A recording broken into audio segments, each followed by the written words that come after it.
اللہ کے بندے ہیں، اللہ کے غلام ہیں، اللہ کے مملوک ہیں۔ جب ہم اللہ کے مملوک ہیں تو ہمیں اپنے مالک کے حقوق کی رعایت بھی کرنا ہوگی، اپنے مالک کے احکامات کو بھی سمجھنا ہوگا اور ان تمام چیزوں کو دیکھنا ہوگا جو چیزیں ہم عام تعلقات میں دیکھتے ہیں۔ ہمارا بھائی ہے، بھائی سے متعلق کیا حقوق ہیں، ہم اس کا خیال کرتے ہیں۔ ایک تہذیب یافتہ آدمی اس بات کو دیکھتا ہے۔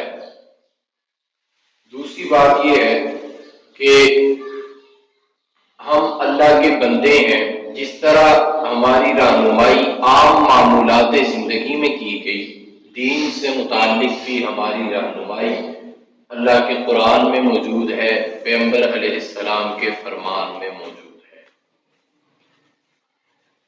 اس رہنمائی میں ہمیں دیکھنا ہوگا کہ ہم اللہ تعالیٰ کے حقوق کی کس قدر پیروی کر رہے ہیں، حقوق اللہ کو کس درجے تک سمجھ رہے ہیں۔ اللہ کے نبی نے جہاں اللہ کی بندگی بتلائی ہے، وہیں پر اللہ کی بندگی سکھلائی بھی ہے کہ اللہ کی بندگی کیسے کی جائے گی، کیسے اللہ کی بندگی میں اپنا وقت گزارا جا سکتا ہے۔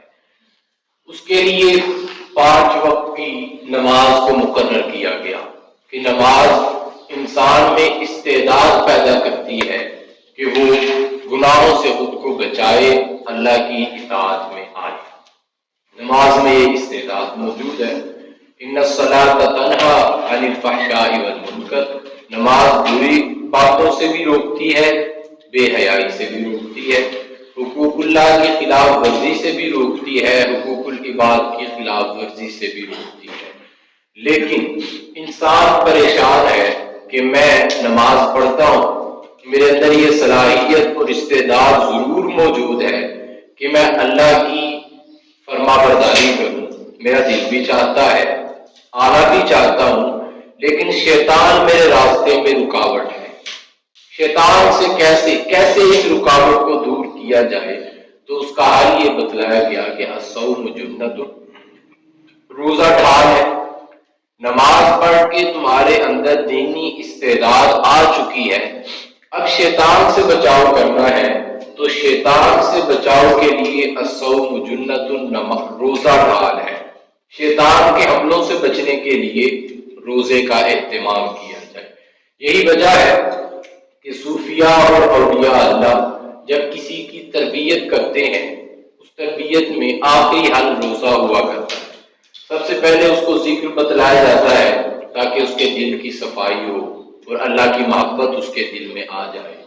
جب وہ اس کے قلب کو صاف دیکھتے ہیں لیکن اس کے باوجود نماز، روزہ، زکوٰۃ کا اہتمام نہیں کر پا رہا، تو پھر اسے روزوں کی تاکید کی جاتی ہے کہ روزوں کے ذریعے اپنے معاملات درست کیے جا سکتے ہیں۔ عام نظریہ یہ ہے، لوگ سمجھتے یہ ہیں کہ جی نماز ہم سے نہیں پڑھی جا رہی، ساری دنیا کا یہی معاملہ ہے، ہر بندے سے گناہ ہو جاتا ہے۔ حالانکہ یہ بات بالکل غلط ہے۔ صاف شیشے میں بالکل صاف تصویر آتی ہے، شیشے پر اگر گندگی موجود ہو تو تصویر صاف نہیں آتی۔ اس کا مطلب یہ نہیں کہ سارے لوگ اس طرح کے ہیں۔ اگر میری تصویر صاف نہیں آ رہی تو مجھے شیشہ صاف کرنے کی ضرورت ہے۔ اگر نماز، روزہ، عبادات کی توفیق نہیں مل رہی، یہ میرے اندر کمزوری ہے، اسے دور کرنے کی ضرورت ہے۔ آج کے دور میں بھی ایسے لوگ موجود ہیں کہ عام نمازیں تو عام، ہماری خانقاہ میں ایسے شخص موجود ہیں کہ 20 سال سے ان کی تہجد قضا نہیں ہوئی۔ آپ مرکز میں چلے جائیں، مجھے گزشتہ ہفتے ایک آدمی ایسا بھی ملا، وہ کہنے لگے 14 سال ہو چکے ہیں، ایک ناغہ نہیں کہ میں نے ناغہ کیا ہو، میں ہر جمعرات خوشی ہو یا غمی بغیر کسی ناغے کے 14 سال سے میں مرکز میں آ رہا ہوں۔ آج بھی ایسے مستقل مزاج لوگ موجود ہیں، ایسے حضرات موجود ہیں۔ ہمارے مدارس میں ہمیں ایسے بچے مل جاتے ہیں کہ پورے سال میں 1 گھنٹے کی چھٹی اس کی ہمیں نہیں ملتی۔ مستقل مزاجی آج بھی موجود ہے۔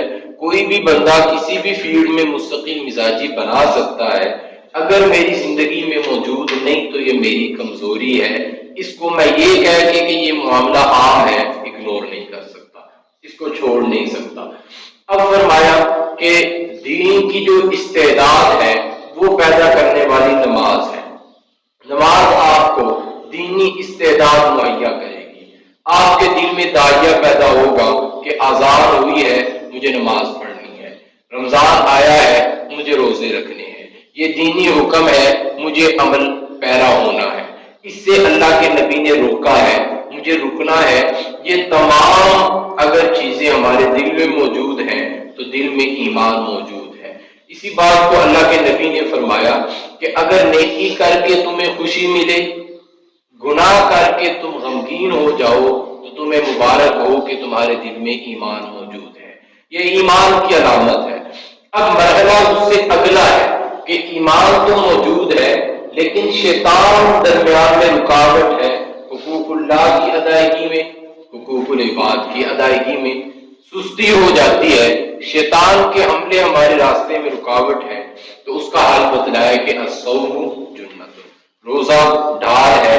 اگر ایمان کے آنے کے بعد ہم ڈال لے کر نکلتے ہیں تو کوئی طاقت دنیا کی ایسی نہیں کہ جو ہمارے ایمانی اور اسلامی معمولات میں ہمارے راستے میں رکاوٹ بن سکے۔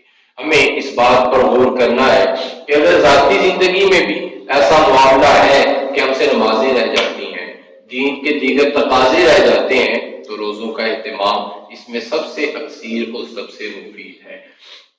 جس طرح اپنا خیال کرنا ہے، ہمارے عزیز ہیں، رشتہ دار ہیں، دوست احباب ہیں، ہمارے بچے ہیں، اگر ان میں ہمیں سستی نظر آتی ہے تو ظاہر ہے جس طرح ان کے دنیاوی امور کی غلط باتوں کی نشاندہی اور صحیح بات کی رہنمائی ہمارے ذمہ ہے، دین کی یہ تمام چیزیں بھی ہمارے ذمہ ہے۔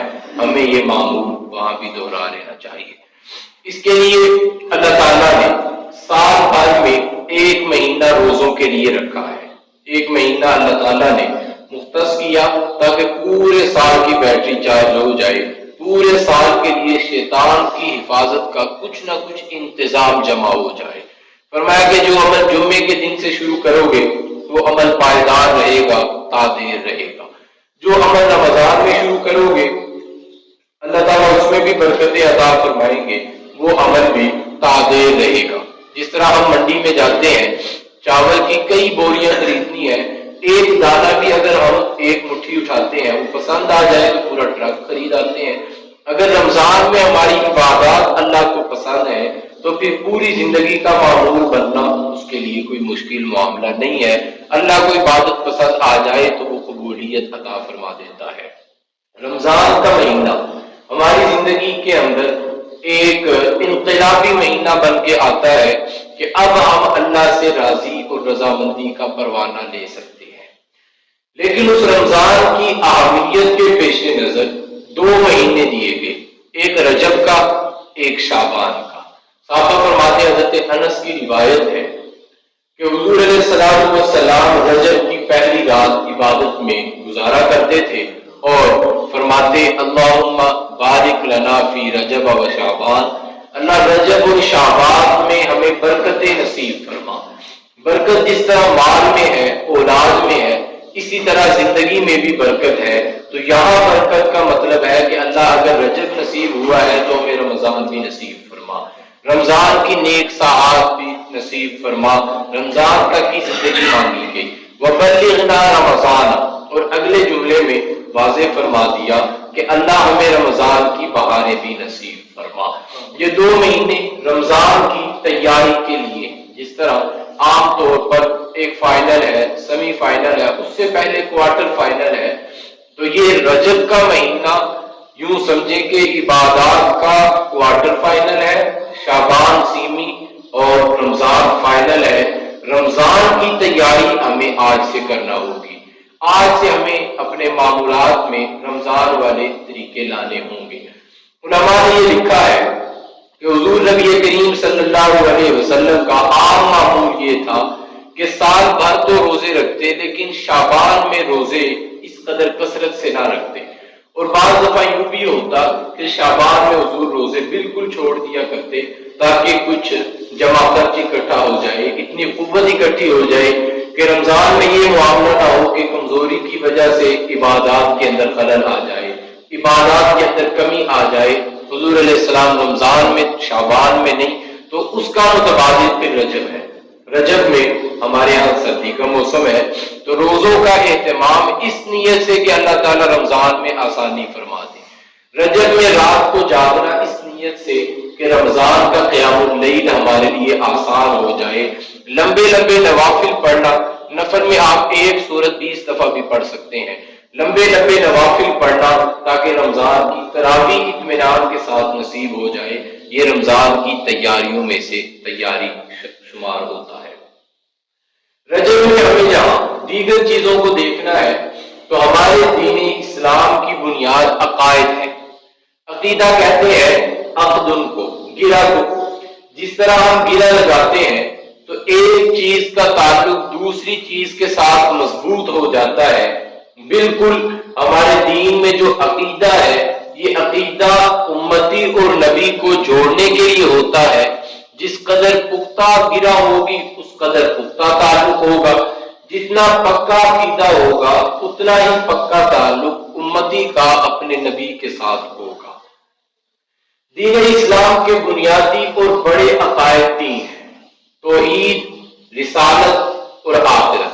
اگر کسی بندے کا ان تین میں سے کسی ایک پر بھی ایمان نہ رہا تو وہ بندہ مسلمان شمار نہیں ہو سکتا۔ اگر کوئی یہ کہتا ہے کہ میں اللہ کی توحید پر یقین رکھتا ہوں، رسالت پر یقین رکھتا ہوں، آخرت کو نہیں مانتا یا مجھے اس میں کچھ شک و شبہات ہیں، یہ بندہ مسلمان نہیں کہلا سکتا۔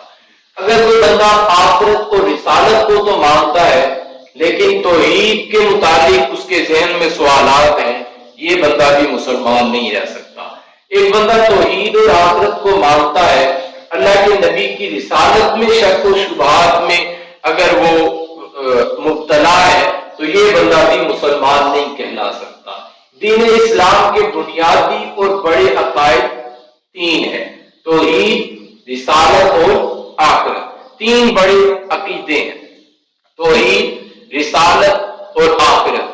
اگر کوئی بندہ ان تینوں عقیدوں کو مضبوطی سے تھام لیتا ہے تو اس کی پوری زندگی کا پورا اسلام اس کے لیے مکمل ہو جاتا ہے۔ کیسے؟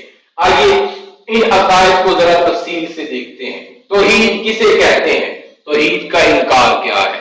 توحید اللہ کی ذات، اللہ کی صفات میں اللہ کو اکیلا ماننا، کہ جیسے اللہ جیسا کوئی نہیں، اسی طرح جو اللہ کی صفات ہے یہ صفات بھی کسی کے پاس کوئی نہیں، اللہ جیسا بھی کوئی نہیں اور اللہ والی صفات بھی کسی کے پاس کوئی نہیں۔ یہ ذات اور صفات میں وحدانیت، اللہ کو اکیلا اور تنہا ماننا، یہ ایمان ہے، یہ ایمان کی بنیاد ہے۔ سب سے پہلے نفی کرنا ہوگی کہ اللہ کے علاوہ کسی کے پاس اللہ جیسی طاقت اور قدرت نہیں، اللہ کے علاوہ کوئی بھی شخص اللہ جیسی کاریگری اور صنعت کا مالک نہیں، اللہ کے سوا کوئی بھی ہمیں رزق دینے والا، رزق پہنچانے والا کوئی نہیں۔ لا الہ الا اللہ، اسی بات کا اقرار ہے کہ کوئی نہیں سوائے اللہ کے، اللہ جیسا بھی کوئی نہیں سوائے اللہ کے، اللہ جیسی صفات بھی کسی کے پاس موجود کوئی نہیں سوائے اللہ کے۔ ذات اور صفات میں اللہ کو اکیلا ماننا، وحدہ لا شریک ماننا، تنہا ماننا، یہ توحید ہے۔ اگر کوئی بندہ یہ کہتا ہے کہ اللہ بھی کریم ہے، نبی بھی کریم ہے، کوئی بندہ یہ کہتا ہے کہ اللہ رحیم ہے، نبی بھی رؤوف الرحیم ہے، سوال پیدا ہوتا ہے۔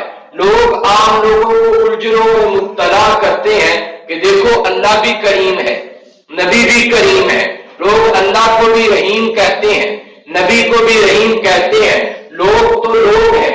قرآن اٹھائیں، قرآن اللہ کو رحیم کہتا ہے، لا الہ الا هو الرحمن الرحیم، اللہ رحیم ہے، الرحمن الرحیم، اللہ رحیم ہے۔ اسی طرح نبی کے متعلق فرمایا رؤوف رحیم، نبی بھی رحیم ہے۔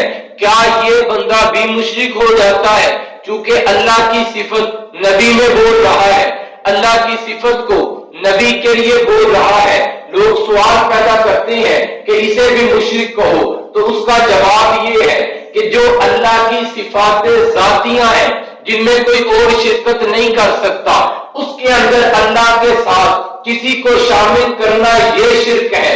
مثال کے طور پر اللہ کہتا ہے اولاد دینے والا میں ہوں اور میں ہی ہوں، میرے سوا کوئی اولاد دے سکتا نہیں۔ اب اگر کوئی بندہ کہے کہ جس طرح اللہ اولاد دیتا ہے اسی طرح کوئی نبی اولاد دیتا ہے، اگر کوئی بندہ یہ کہے جس طرح اللہ اولاد دے سکتا ہے اسی طرح کوئی فرشتہ یا ولی بھی اولاد دے سکتا ہے، یہ شرک ہے۔ کیوں؟ کیونکہ اللہ کی صفت ذاتی میں کسی کو شریک ماننا ہے۔ اللہ کی وہ صفت جو اللہ نے اپنے لیے خاص کر لی ہے، اللہ نے اپنی اس صفت کو اللہ کی قید کے ساتھ بیان کیا ہے کہ کوئی بھی یہ کام نہیں کر سکتا سوائے میرے، اس کام کو کسی اور کے لیے ثابت کرنا، یہ بات شرک ہے۔ شرک کی تعریف سمجھ آ گئی؟ شرک یہ ہے کہ اللہ کی صفات ذاتیہ میں جو اللہ کی ذاتی صفات ہیں، جو اللہ کی خاص صفات ہیں، اس میں کسی دوسرے کو شامل کرنا یہ شرک ہے۔ اسی طرح ایک بات آتی ہے ہمارے عام معاشرے میں، ہمارے نہیں، آج سے 100 سال پہلے پاکستان ہندوستان میں جس طرح اردو قومی زبان ہے، اس دور میں اردو دفتری زبان تھی، اردو قومی زبان تھی، دفتری زبان آج انگریزی ہے۔ ہم نے دفتری کوئی بھی کام کروانا ہو، حکومتی کام کروانا ہو، کوئی درخواست دینی ہو، کوئی بل منظور کروانا ہو، انگریزی میں پاس ہوتا ہے۔ پاکستان کی دفتری زبان انگریزی ہے، لیکن انگریز کے آنے سے پہلے پاکستان کی دفتری زبان فارسی تھی۔ فارسی کا ایک لفظ ہے مشکل کشا، وہ بندہ جو مشکل کو حل کرتا ہے۔ جب ہم نے یہ لفظ سنا تو ہم نے کہا مشکل کشا، حقیقت میں مشکل کشائی اللہ کرتا ہے۔ اگر ہم ایک دوسرے کی مشکل حل کرتے ہیں تو ہمیں حل کرنے کی طاقت توفیق دینے والا اللہ ہے، لہذا اللہ کو مشکل کشا کہا جائے۔ ایک طبقہ ایسا ہے جس نے حضرت علی کو خدا ماننے کا اقرار کیا ہے، ایک طبقہ ایسا ہے جو حضرت علی کو خدا مانتا ہے۔ عراق کے حکمران جو آج موجود ہیں وہ واضح کہتے ہیں کہ جس طرح اللہ خدا ہے، معاذ اللہ حضرت علی کے پاس بھی خدائی ہے۔ جو بشار الاسد شام کا حاکم اترا ہے، یہ بھی اسی عقیدے کا مالک تھا۔ ایک طبقہ ایسا ہے جو خدا کی طرح حضرت علی کو بھی خدا مانتا ہے۔ انہوں نے یہ کہا کہ علی بھی مشکل کشا ہے۔ ہم نے کہا ٹھیک ہے، اس بات کی وضاحت کرو، اگر علی مشکل کشا خدا کی طرح تم سمجھتے ہو تو یہ واضح کفر ہے۔ ہمارے عام لوگ بھی یہ بات کہنے لگے، آپ دکانوں پہ چلے جائے، کوئی بندہ مشکل کام کرنے لگے وہ یا علی مدد بھی کہہ دیتا ہے، حضرت علی کو مشکل کشا بھی کہہ دیتا ہے۔ اسی اسلام میں یہ بات بھی عرض کروں، یہ بات شرک ہے، لیکن میں آپ کو سمجھا کے آگے جاؤں گا۔